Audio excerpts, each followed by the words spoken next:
জীবনকে সহজ করার জন্য আজকে একটা টিপ শিখাবো, বিশেষ করে যারা নতুন গৃহিণী, নতুন বাচ্চার মা এবং আমাদের মতো যারা বাচ্চা নিয়ে স্কুলে দৌড়ান তাদের জন্য।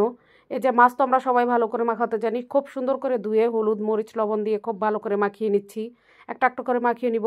এটা করলে কি হয়, কখনো যদি কোনো কোনো সময় তাড়া থাকে, মাছ ভিজাতে মনে না থাকে, খুব সহজে রান্না করা যায়। আর এটা আমি 2-3 দিনের একসাথে রেখেছি। এই যে খুব ভালো করে মেখে একটা একটা করে এরকম একটা প্লেটে নিয়ে নিব। যখন মাছগুলো শক্ত হয়ে যাবে, উপরে উপরে রাখলেও সমস্যা নেই, একটা একটা একটু শক্ত হলেই পলিথিনে ভরে নিব। যখন মন চায় মাছ বেজে বার করে খাওয়া যায় এবং ঝটপট তরকারিতে রান্না করা যায়। আমি 2-3 দিনের জন্য এইভাবে রাখি, জীবনটা আরও সহজ হয়ে যায়, সুন্দর হয়ে যায়। আমি আমার ক্ষেত থেকে তুলে এনে মিষ্টি কুমড়া শাক রান্না করব। এই যে তুলে নিয়ে আসলাম। আজকে আমি কই মাছ দিয়ে রান্না করব। প্রথমে কড়াইতে তেল দিয়ে দিলাম, এরপরে দিলাম পেঁয়াজ কুচি, দিয়ে দিব হলুদ মরিচ এবং লবণ, দিয়ে দিব কষানোর জন্য পানি। এই যে সাথে সাথে আলু দিয়ে দিলাম, যাতে মশলার সাথে আলুগুলো একটু কষে যায়। সুন্দর মতো কষানো শেষ প্রায়। এই যে সুন্দর মতো তেল ছেড়ে দিয়েছে, দিয়ে দিব মিষ্টি কুমড়া ডগা এবং পাতা।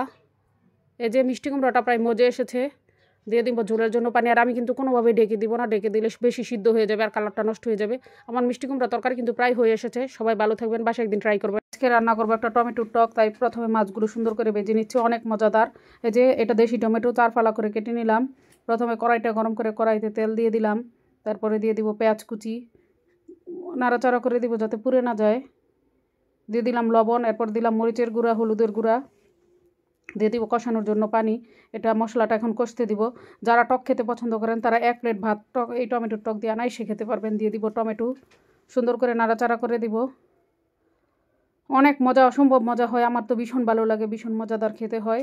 এই যে ঢাকনাটা খুলে দিব, সুন্দর করে আরেকটু ঝোলটা শুকিয়ে কষিয়ে নিব।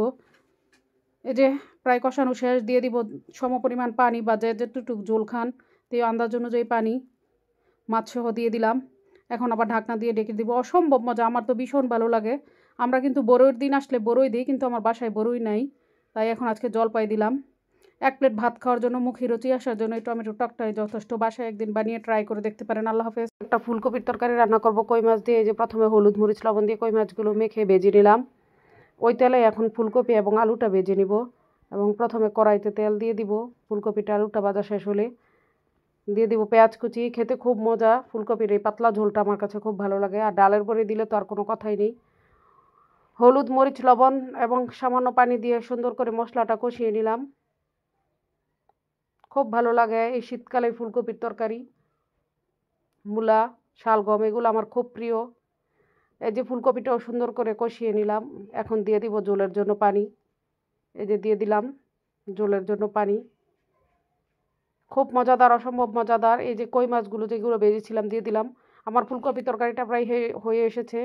সবাই ভালো থাকবেন।